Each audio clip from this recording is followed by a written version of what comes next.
The financial crisis at GUAM Memorial Hospital has snowballed this past week with reports that the hospital ran out of two types of painkillers, had to cancel an operation because of lack of supplies, even a report of running out of enough bed sheets to change patient beds. All coming on the heels of last week's fiscal emergency declared because the hospital owes $22 million to various vendors.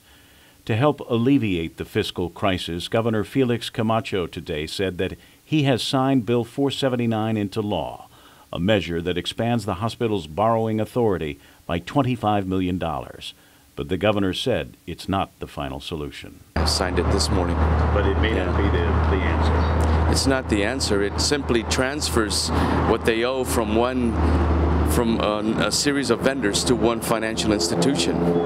That's all it does. GMH spokesman Connor Murphy agreed with the governor, but he said at least the hospital can pay its immediate debt. It's definitely not a solution at all. It'll give us breathing room for sure, and it'll pay off these debts and get our vendors paid who have been waiting patiently for so long. But, that'll give us the breathing room we need to take a good hard look at how the hospital, the finances of the hospital operate.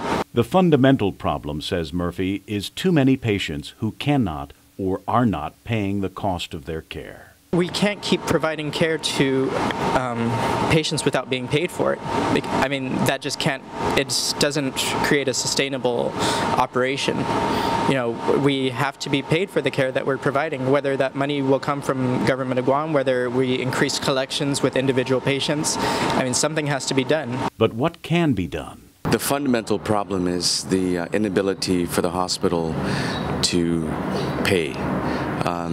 They certainly have an opportunity in working with the insurance companies right now to take, from what I understand, at least 70 cents on the dollar for all that's owed for claims against the insurance policies.